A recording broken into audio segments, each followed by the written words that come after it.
Bismillahirrahmanirrahim. Assalamualaikum warahmatullahi wabarakatuh. Waalaikumsalam warahmatullahi wabarakatuh. Ila harum Mustafa Sayyidina Muhammadin sallallahu alaihi wasallam wa ala alihi ashabihi wa dzurriyyatihi wa ahli kiram.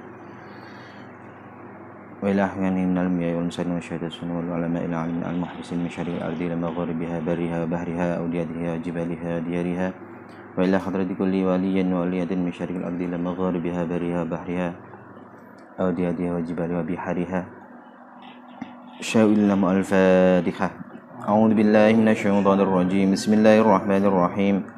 Alhamdulillahi rabbil alamin arrahmanir rahim maliki yaumiddin iyyaka na'budu wa iyyaka nasta'in ihdinas siratal mustaqim siratal ladzina an'amta 'alaihim ghairil maghdubi 'alaihim waladdallin amin. Sumailah hadrati abaina wa mahdina wa ajdad wajadina wa lahdari asadina wa asadina wa masyaihina wa masyaihihim wa ila hadratur ruhi Syekh Al-Imam Al-Fadil Abi Abdul Mu'ti Muhammad Nawawi Al-Jawi wa ila hadrati Syekh Al-Alim Al-Fadil Salim bin Smir Al-Hadrami ala madhabil Imam Syafi'i nafa'ana Allahu bihim amin. Al-Fatihah. A'udzu billahi minasyaitonir rajim. Bismillahirrahmanirrahim. Alhamdulillahi rabbil alamin arrahmanir rahim maliki yaumiddin iyyaka na'budu wa iyyaka nasta'in ihdinas siratal mustaqim siratal ladzina an'amta 'alaihim ghairil maghdubi 'alaihim waladdallin amin. Sebelum pengajian kita mulai, mari kita perbarui niat kita, niat ibadah, niat mencari ilmu agar segala amal ibadah kita nantinya betul-betul berdasarkan sesuai dengan anjuran para ulama, khususnya sesuai dengan yang kita pelajari pada malam hari ini, yaitu kitab Safinatun Najah dan salahnya kitab Kasifatus Syajah. Bismillahirrahmanirrahim. Pada pertemuan yang ketiga ini kita masih melanjutkan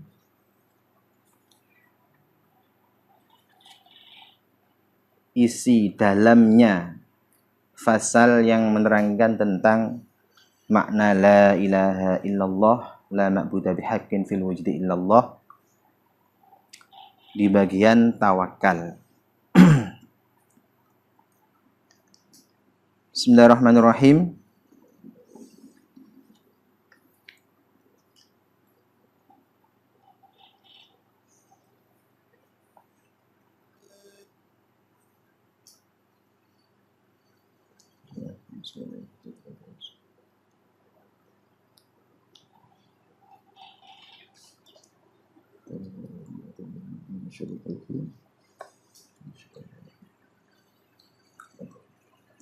Waruya an ba'dil ulama anna asyaddal khalqi tawakkulan at-tayru wa tama'an an-naml.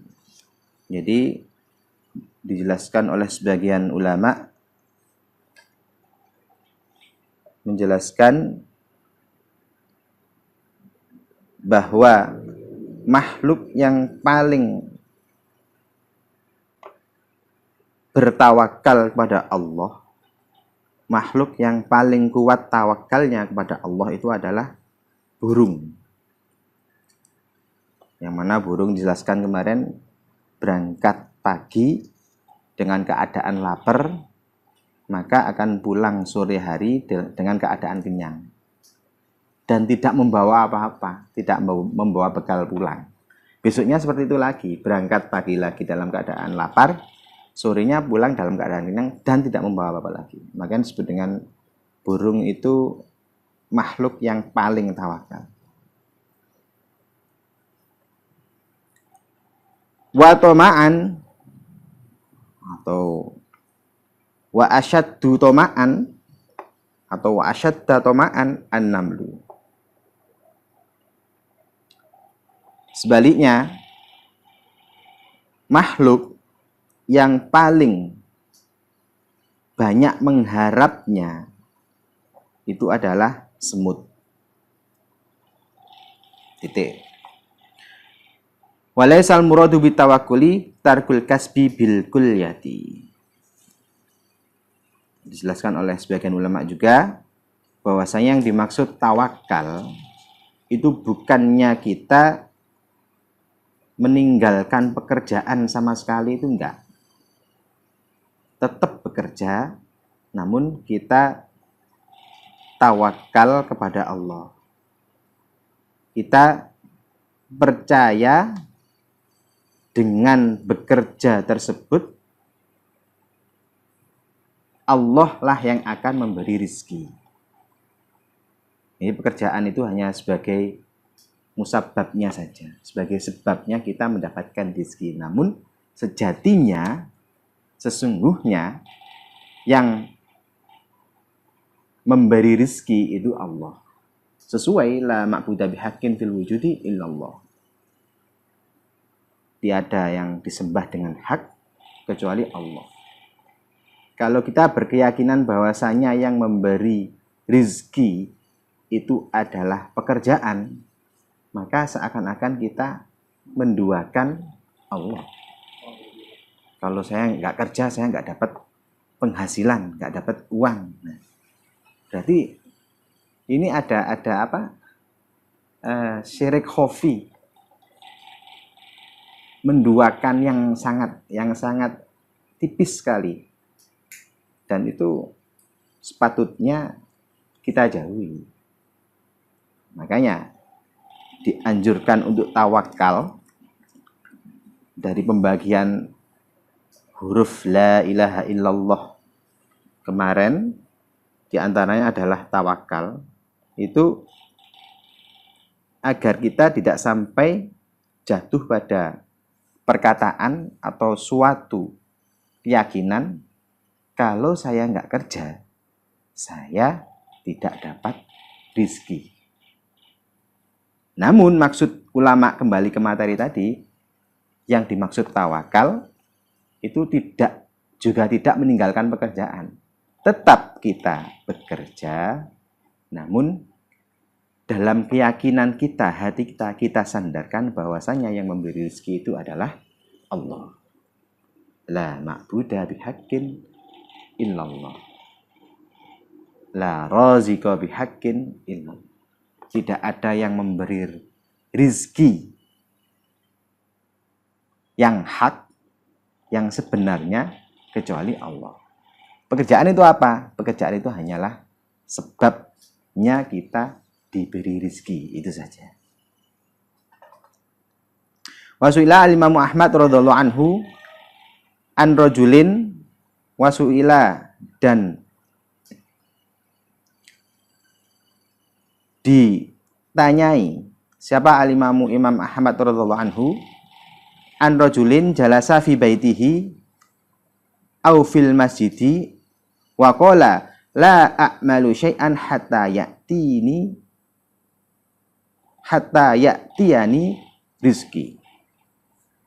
Suatu ketika Imam Ahmad pernah ditanyai oleh seorang muridnya tentang permasalahan ada seorang lelaki yang hanya duduk di rumahnya atau hanya duduk di masjid.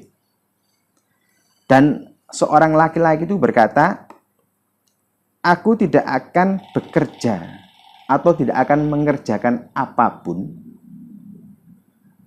sehingga aku diberi rizki. Jadi dia hanya diam saja, menunggu rizkinya datang. Apa jawabnya Imam Ahmad? Faqala hadza rajulun jahalal ilma. Dia itu adalah seorang laki-laki yang bodoh, yang kurang pengetahuannya tentang ilmu. Berkaitan dengan tawakal tadi itu, kita tawakal enggak langsung berserah kepada Allah, tapi kita ada usahanya. Maksudnya seperti itu. Jangan seperti contoh seorang lelaki yang hanya diam di masjid, atau hanya diam di rumahnya, diam di masjid saja, sholat, ibadah dan sebagainya, tapi nggak mau kerja. Salah. Seharusnya kita bekerja. Biar kita punya penghasilan minimal untuk diri kita sendiri. Kenapa? Kalau kita hanya murni ibadah makhluk, takutnya nanti kita tidak punya penghasilan, dan itu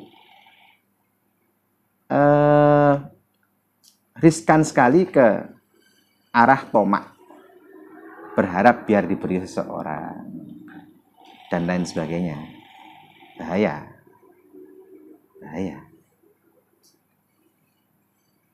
Faqad qala sallallahu alaihi wasallam, dan sungguh-sungguh telah bersabda Rasulullah sallallahu alaihi wasallam, innallaha ja'ala rizki tahta dhilli rumhi.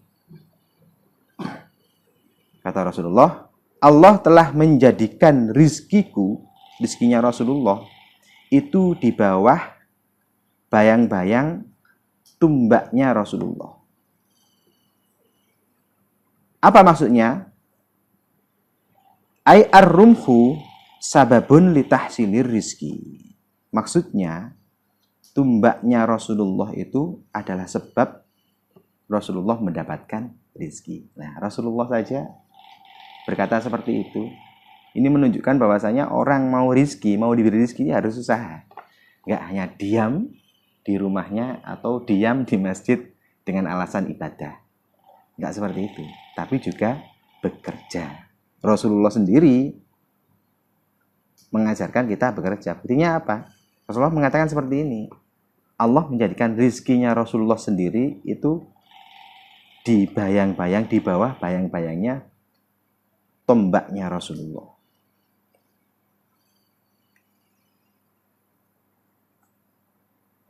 Bismillahirrahmanirrahim. Lanjut pada materi selanjutnya. Qauluhu at-tafwidu. Nah, jadi kan kemarin di antara amal batinnya adalah tawakal. Tafwid. Nah, sekarang menjelaskan tentang tafwid. Ini dua kata tawakal sama tafwid ini sangat identik, sangat mirip. Kalau tawakal seperti yang dijelaskan kemarin, sekarang tafwid. Apa tafwid? Wa at-taslimu lillahi fi jami'i umurihi.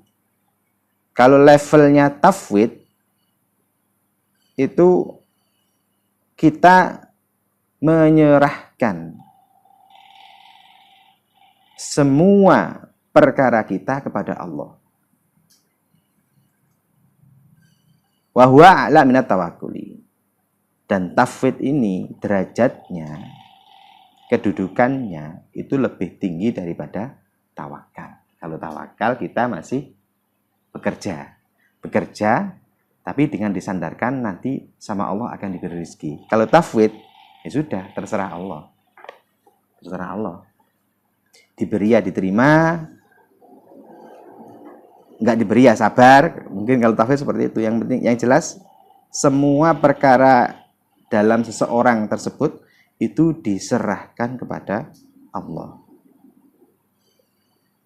Qala Al-Ghazali, telah berkata Imam Al-Ghazali, wa huwa iradatu ayyahfadallahu alaika ma solihaka fi ma la ta'manu fihi minal khotiri. Kalau menurut Imam Ghazali, tafwid adalah harapan kita agar dijaga oleh Allah. Semua kebaikan yang kita kerjakan itu agar dijaga oleh Allah. Kenapa? Karena kebaikan-kebaikan yang telah kita kerjakan itu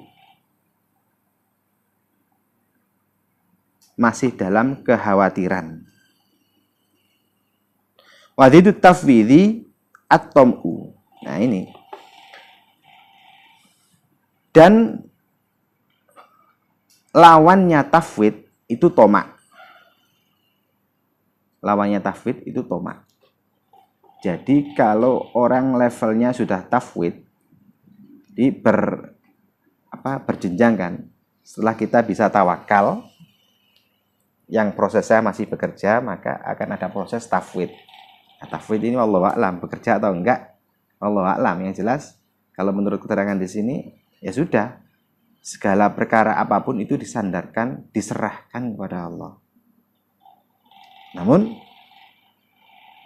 pasti ketika dalam level tafwid, ini pasti akan ada lawannya, yaitu toma.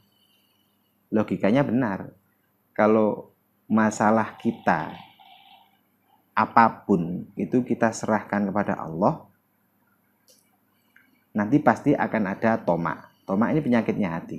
Dalam hati pasti akan ada toma. Misalnya seperti ini. Ada seorang atau kita atau saya sendiri ini tidak bekerja misalnya. Terus kamu nanti bagaimana makan dan lain sebagainya? Udah aku serahkan kepada Allah. Nah, ini pasti godaannya dia ada toma. Toma itu mengharap pemberian seseorang. Mengharap pemberian seseorang. Itu toma. Maka sebelum kita akan belajar tafwid atau akan di level tafwid, ya kita harus mengetahui bagaimana cara menghilangkan toma. Apa definisi toma dan sebagainya harus kita pelajari dulu. Selanjutnya, setelah tafwid,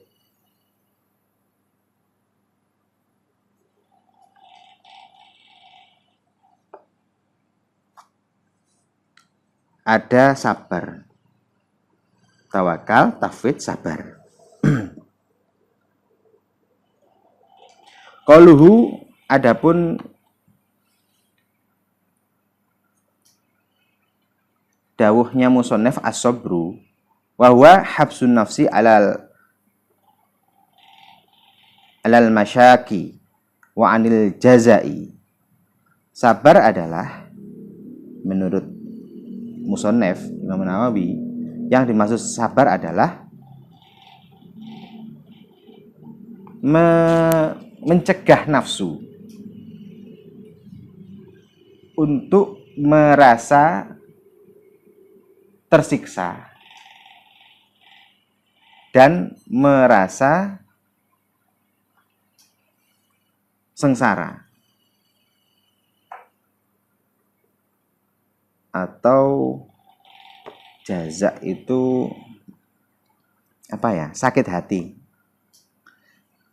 Qala al-Qulyubi, qala al-Qami, al-Qamah, as-sabru habsun nafsi ala karihin tahtamiluhu wa an ladzidin tufarikuhu. Ini lebih jelas lagi. Kalau menurut al-Qami, sabar adalah mencegah nafsu dari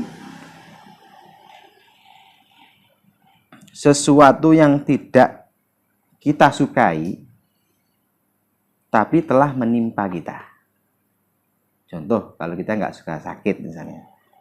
Pada umumnya orang itu nggak mau sakit, tapi sakit. Nah, itu harus sabar. Terima sakitnya itu. Wa an ladzidin tufarikuhu. Dan atas kesenangan yang telah hilang dari kita. Jadi mencegah nafsu agar tidak merasa kehilangan. Tidak merasa kehilangan. Atau setidaknya kembali ke sabar lagi. Ini lebih ke contoh kalau kita itu tertimpa sesuatu yang tidak kita sukai, kita harus menerima. Kalau kita kehilangan sesuatu yang kita sukai, kita sayangi, kita cintai, pun kita harus menerima. Itu sabar. Jadi nggak ada bedanya sakit atau sembuh, nggak ada bedanya. Nggak ada bedanya. Maksudnya nggak ada bedanya apa? Tingkat menerimanya hati itu loh nggak ada bedanya. Oh hilang ya sudah hilang, nyari lagi misalnya. Sakit ya sudah, kalau sakit berobat. Tidak mengeluhkan, aduh saya sakit, aduh enggak seperti itu. Aduh apa misalnya HP ku hilang atau apa, enggak mengeluh. Diem untuk tidak mengeluh. Itu sabar. Setelah sabar ada ridho. Qul huwa ridho huwa ghaniyul qalbi bima qasama. Kalau ridho, maksudnya ridho itu adalah kekayaan hati dengan apa yang telah diberikan Allah kepada kita. Ini kan tolak belakang dengan keinginan manusia, keinginan nafsu. Pada umumnya semua orang itu kepingin kaya, kepingin dapat banyak, kepingin dapat cantik, kepingin dapat indah. Namun itu belum tentu keinginan-keinginan kita itu sesuai dengan kehendaknya Allah. Nah, yang dimaksud ridho di sini adalah kita menerima apa yang telah diberikan oleh Allah, apapun itu. Jangan hanya kenikmatan, termasuk kesengsaraan, kesakitan, sakit, kemiskinan, apapun, bahkan kenikmatan pun itu kita harus ridho.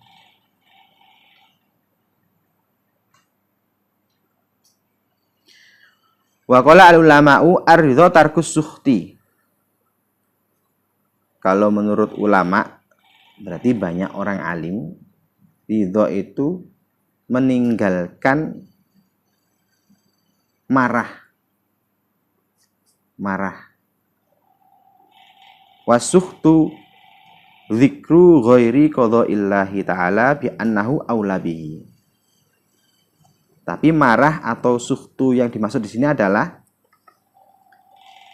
menyebutkan selain daripada yang telah dipastikan Allah, bahwasanya kepastian selain kepastiannya Allah itu lebih baik daripada kepastiannya Allah. Misalnya seperti ini. Saya kuliah, harapan saya adalah diwisuda dan dapat ijazah misalnya. Ini harapan saya. Tapi ternyata Allah berkata lain. Ditakdir lain sama Allah. Ternyata saya nggak selesai kuliah. Karena bayangan saya kalau saya selesai kuliah, saya dapat ijazah, maka saya akan mudah mencari pekerjaan. Dan lain sebagainya. Saya punya titel dan lain sebagainya. Tapi Allah berkehendak lain. Ternyata saya nggak sampai kuliah. Maka saya marah. Marah dalam arti mengerutu dalam hatinya. Sampai ada perkataan, seandainya saya kuliah kan bisa seperti ini. Nggak menerima tentang pemberiannya Allah. Itu nggak ridho. Nggak ridho sama apa namanya pemberiannya Allah. Yang dimaksud ridho, ya sudah. Alhamdulillah. Sama Allah saya ternyata nggak sampai kuliah. Dan menganggap nggak sampai kuliah itu dianggap nggak buruk sama saya. Kenapa? Karena ini adalah pemberiannya Allah. Belum tentu kalau saya kuliah sampai mendapatkan gelar lebih baik daripada saat ini misalnya. Belum tentu. Itu ridho. Wazuhdu. Dua lagi ya. Wazuhdu dan zuhud. Qauluhu az-zuhdu huwa alla yakuna bima fi aidin nasi awfaku minhu bima indallah. Zuhud adalah agar tidak ada sesuatu apapun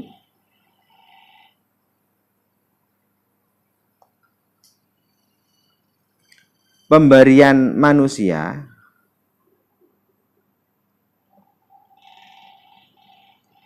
itu lebih kumandel itu lebih apa ya?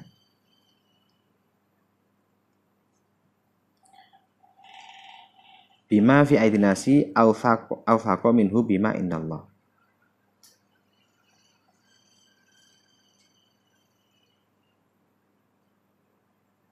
Kalau menurut pemahaman seperti ini, zuhud itu tidak mengharapkan pemberian manusia. Kenapa? Karena kita sudah yakin akan diberi oleh Allah. Itu zuhud.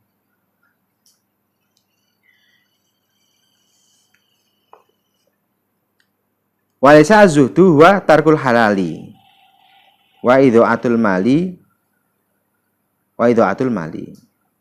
Bukan zuhud, yang dimaksud di sini itu bukan zuhud meninggalkan yang halal dan menyia-nyiakan harta benda, bukan.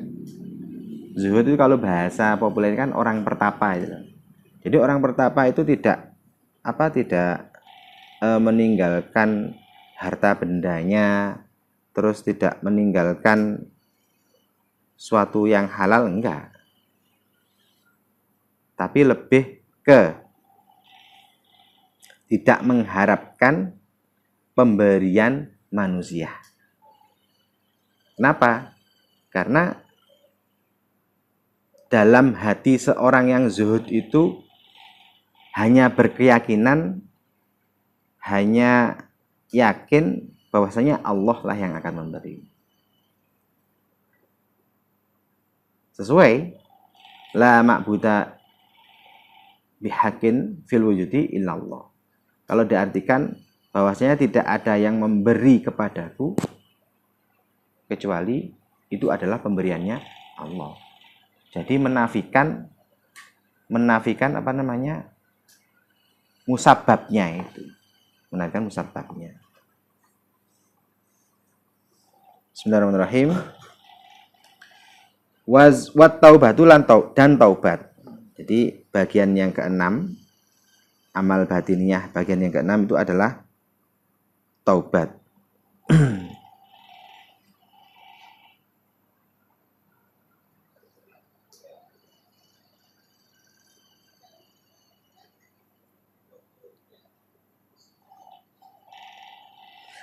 Qauluhu wa taubatu, adapun taubat itu walaha salah satu arkanin. Taubat di sini langsung dijelaskan bahwasanya taubat itu ada 3 rukun. Ada rukunnya. Al-awalu al-ikla'u anidz dzambi. Yang pertama adalah melepas dari dosa yang kita lakukan. Lepas atau meninggalkan dosa yang pernah kita lakukan. Jadi kita berpedoman tidak akan melakukan kembali. Itu yang pertama, yang disebut dengan tobat.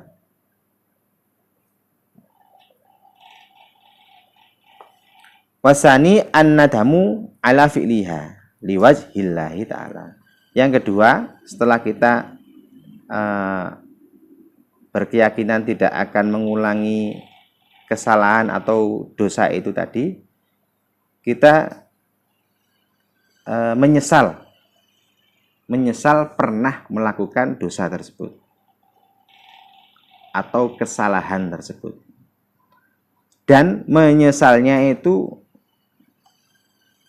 hanya karena Allah, bukan karena seandainya orang mengkonsumsi narkoba jadi kecanduan terus jadi nggak sehat, nggak seperti itu. Tapi menyesalnya itu karena melanggar perintahnya Allah,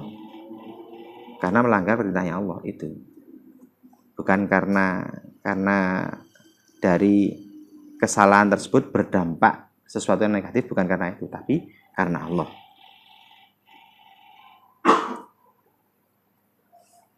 Yang ketiga, wasalisu al-azmu ala alla ya'uda ila misliha. Yang ketiga adalah punya azam, punya keinginan tidak akan melakukan dosa itu kembali.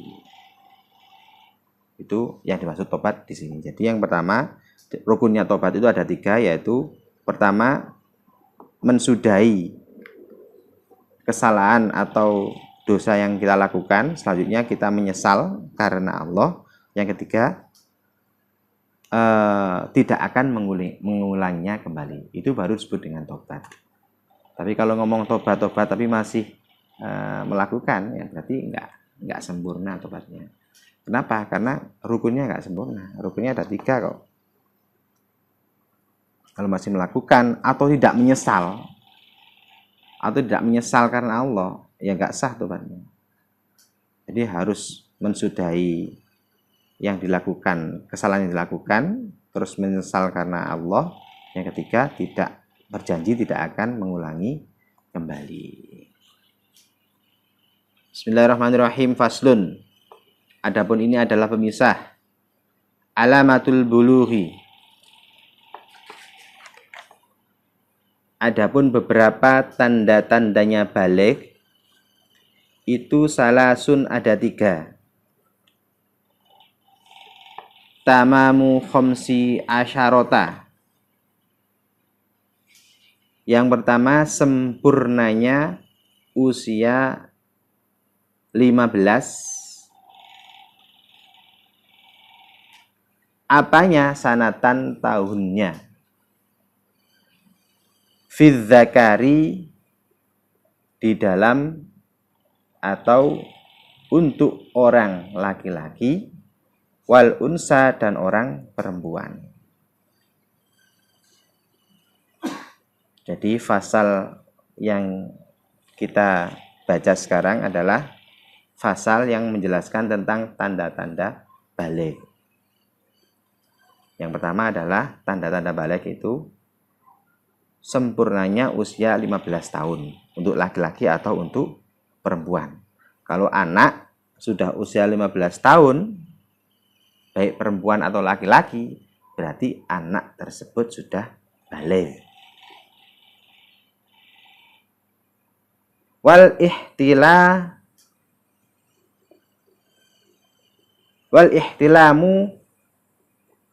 dan mimpi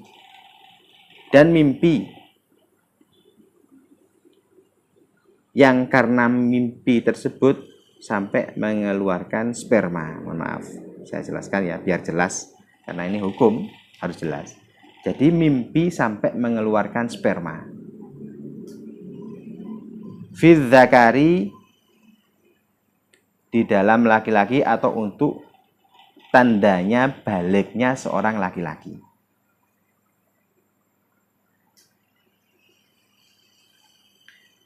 Wal unsa, dan tanda balighnya seorang perempuan, litis isinina, karena usia 9 tahun. Wal haidu, dan haid, fil unsa, di atau untuk orang perempuan, litis isinina, karena usia 9 tahun. Jadi tanda-tandanya baligh seseorang itu, kalau laki-laki, kalau dilihat dari segi usianya adalah 15.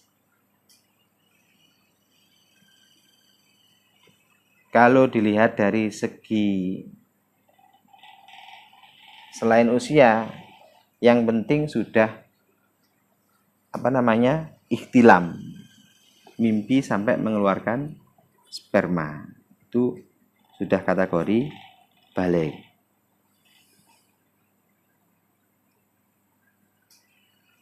Kalau untuk perempuan umur 9 tahun. Umur 9 tahun.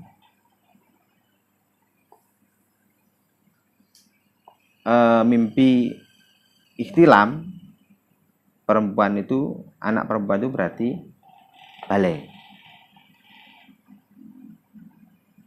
Wal haidu fil unsa litisina, atau ditandai dengan haid, datang bulan. Perempuan umur 9 tahun haid, maka minimal 9 tahun haid, maka anak perempuan tersebut balik. Kenapa balik? Nanti ada hubungannya dengan anak tersebut sudah wajib melakukan hukum-hukum Islam, seperti halnya wajib sholat, wajib, dan banyak lagi. Intinya yang membutuhkan persyaratan balik. Penting ini, penting untuk mengetahui ini. Faslun fi bayani bulughil murahiki, di dalam menjelaskan baliknya seseorang yang mendekati balik. Alamatul bulughi salasun fi hakil unsa wa isnani fi hakil dzakari. Ahaduha tamamu khamsi asyarata sanatan qamariyatan tahdidiyatan ittifaqin fi dzakari wal unsa. Jadi yang pertama adalah, saya ulang, yang pertama, kalau anak laki-laki atau perempuan sudah usia 15 tahun, entah itu dari usia ya, maka disebut dengan balik. Laki-laki atau perempuan.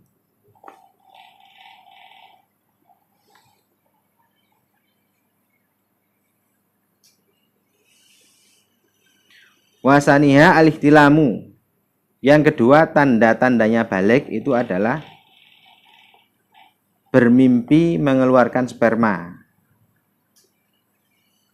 Alimna'u, maksudnya mimpinya tersebut sampai mengeluarkan sperma.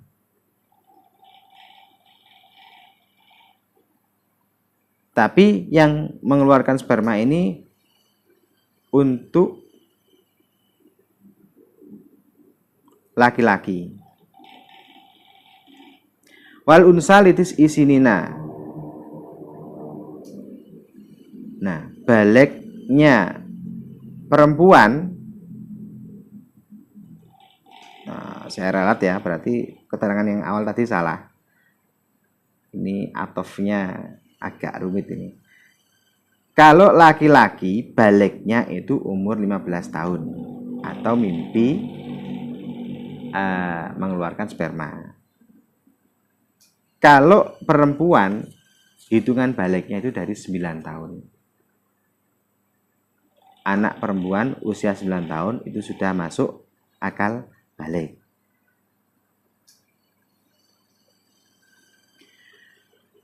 Wasalisuha al-haidu fil unsa litis isinina. Dan bisa juga ditandai dengan haid ketika anak perempuan itu sudah usia 9 tahun. Kalau belum usia 9 tahun bagaimana? Misalnya masih usia 8 tahun kok ternyata keluar darah. Maka darah itu bukan disebut darah haid. Bukan darah haid itu. Kemungkinan penyakit. Kenapa? Karena yang dikatakan ulama dalam kitab fikih itu sudah melalui penelitian. Terutama Imam Syafi'i, penelitiannya sangat detail sekali.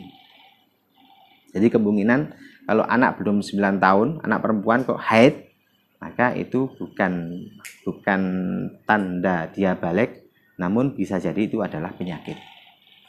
Karena batasnya adalah 9 tahun.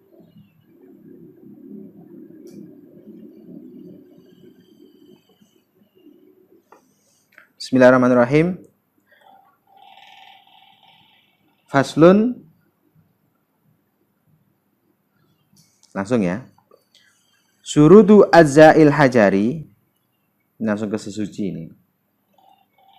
Jadi pembahasan haidnya nggak terlalu panjang juga di sini.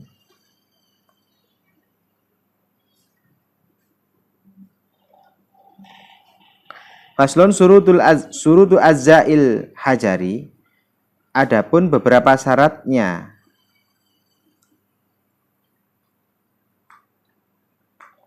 untuk cukup bersuci, maksudnya bersuci dengan batu, itu sama niat.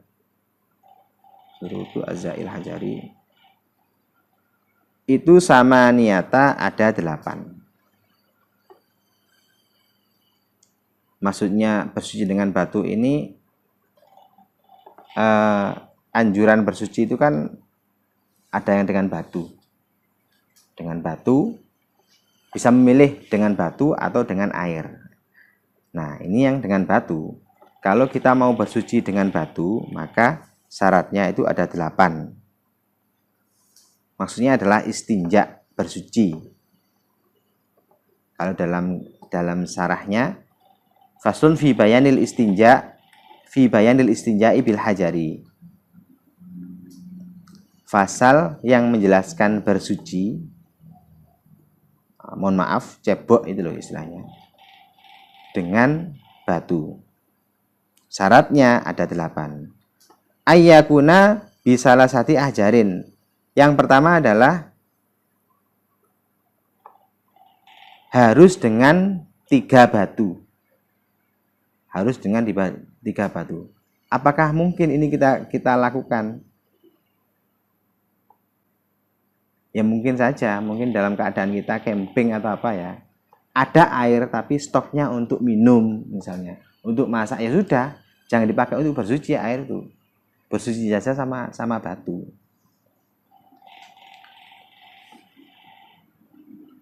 Wa ayyungkiya al-mahallu. Yang kedua, batu tersebut bisa membersihkan tempatnya najis.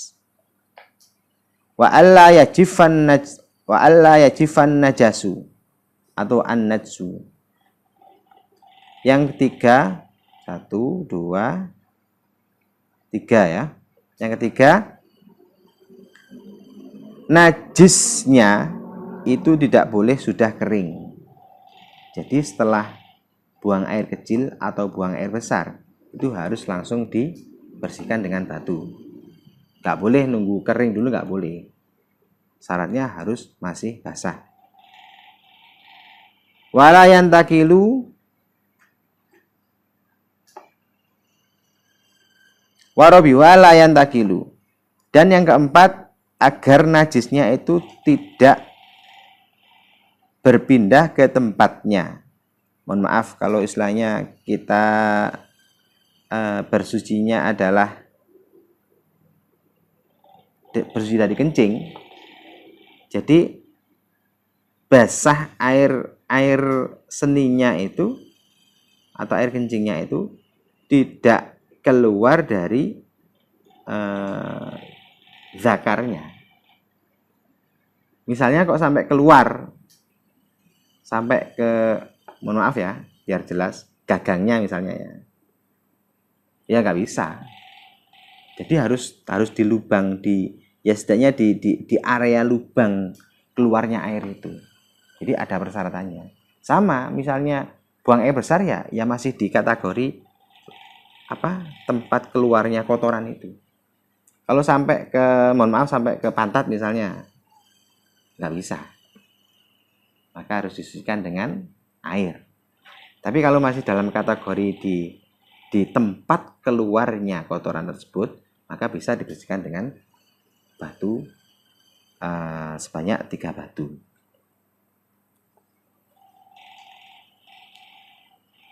Wa khawisuha la yaturru atau la yatra'u alaihi akhorun. Yang kelima, syaratnya istinja dengan batu adalah tidak boleh ada najis yang baru secara mutlak. Nggak boleh ada najis yang baru. Maksudnya najis yang baru bagaimana? Najsun mutlakon au tahirun rutban. Maksudnya nggak boleh ada najis yang baru itu adalah misalnya, atau bahkan di sini jelaskan atau perkara yang suci tapi yang basah. Misalnya di area yang akan dibersihkan ini terkena air misalnya, sebelum batu terkena air, nggak boleh, maka harus dilanjutkan dengan air. Atau terkena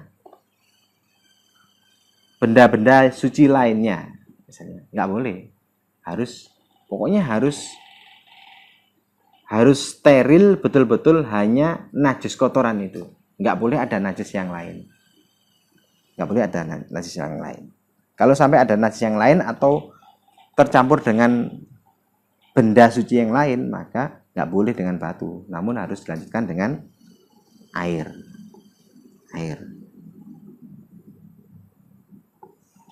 Kecuali keringat, misalnya karena keringat, misalnya keringatnya sampai netes ke area yang akan dibersihkan dengan batu, maka itu bukan termasuk perkara suci atau benda suci yang mencampuri najis tersebut.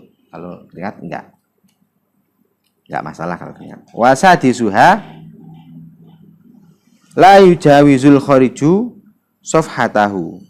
Nah ini. Yang keenam syaratnya adalah najis yang keluar dari jalan najis tersebut itu tidak sampai ke lipat-lipatannya, mohon maaf, pantat. Jadi nggak sampai ke pantat. Mohon maaf, kalau pantat istilahnya kan gini ya, di tengah-tengah posisi keluarnya najis. Nah di area ini kan area mohon maaf, pantat ya. Jadi kalau sampai najisnya ke area pantatnya, maka itu tidak bisa dibersihkan dengan batu, harus dengan air, karena sudah keluar dari area yang wajib dibersihkan. Riskan ya, tapi harus jelas. Kenapa? Karena ini hukum. Saya sendiri ngomong ya kayak malu-malu gimana, tapi ini memang hukum yang harus betul-betul dijelaskan.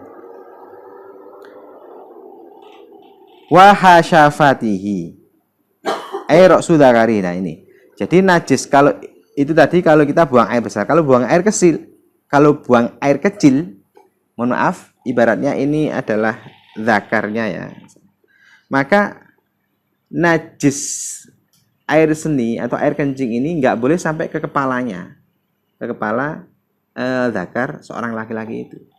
Harus hanya najis yang di batas lubang kecil itu aja. Kalau sampai ke kepala misalnya, entah itu netes atau bagaimana, maka itu nggak bisa dibersihkan dengan batu lagi, harus dibersihkan dengan air. Kalau yang buang air besar nggak boleh sampai ke lipat-lipatannya pantat yang mendekati dengan lubang anus itu nggak boleh. Wasabiuha la yusibuhu maun. Yang ketujuh syaratnya istinja dengan batu itu tidak sampai terkena air. Apa yang nggak sampai terkena air? Area yang akan disucikan dengan batu itu tidak sampai terkena air terlebih dahulu. Maka kalau terkena air, termasuk kategori di yang keempat tadi ya, tercampur dengan benda yang suci tadi itu, maka harus disucikan dengan air kembali, nggak boleh dengan batu. Wasaminuha antakunal ahjaru tohirotan. Syarat yang ke-8 yang terakhir adalah batu yang akan dipakai untuk bersuci, membersihkan najisnya kencing atau buang air besar tadi itu harus batu yang suci. Jadi nggak boleh batu yang najis, misalnya entah itu pernah dipakai bersuci lalu dipakai lagi, nggak boleh. Harus dicuci dulu dengan air batunya itu, dijemur kering baru dipakai. Jadi harus batu yang suci. Wantakunal ajaru tohirotan, dan harus batu yang suci. Ketiga-tiganya batu itu harus suci. Wakila, kalau sebagian kitab, kalau nggak salah di Anah misalnya, itu misalnya batunya cuma satu, tapi ada 3 sisi, itu bisa. Nggak harus 3, enggak. Yang penting ada 3 sisi. Jadi kan gini, misalnya nanti kan ada prosesnya itu, ada caranya, nggak sekedar digosok, enggak, luka nanti. Jadi ada caranya. Misalnya ini batu bulat ya, ini mohon maaf ini area yang akan dibersihkan. Jadi jalannya membersihkan itu enggak langsung digini kan, enggak. Tapi dijalankan gini, seret. Sehingga apa? Batu yang sudah terkena najis ini enggak akan mengenai area yang akan dibersihkan itu. Bulat kan ya? Bulat kan gini, seret. Ini kan batu bulat misalnya. Nah, dijalanin gini. Seret. Jadi kan nggak kena. Seret, buang, ambil lagi. Buang lagi, ambil lagi. Kan harus 3 kali kan? Sama seandainya air kencing. Seret. Buang, ambil lagi. Seret. Buang. Seret. 3 kali. Kalau batunya besar, cukup untuk membersihkan untuk 3 kali, nggak masalah. Kalau di sebagian kitab yang lain. Kalau di sini harus 3 batu. Kenapa? Ya memang mudahnya memang 3 batu. Simpelnya ini. Jadi kita nggak perlu besar-besar. Kalau besar-besar kan resiko juga. Resiko jatuh. Dan kalau batu kecil, yang penting cukup untuk satu lingkaran ini, seret, buang, ambil lagi. Kan enak. Makanya di 3 batu. Baik, cukup demikian materi pada malam hari ini. Semoga bisa kita ambil hikmah, kita ambil sebagai ilmu, bisa kita kerjakan. Semoga bermanfaat dan barokah. Kalau ada kesalahan itu murni dari saya pribadi, dan kalau ada benarnya maka semata-mata itu adalah kebenaran Allah SWT. Kalam. Assalamualaikum warahmatullahi wabarakatuh. Waalaikumsalam warahmatullahi wabarakatuh.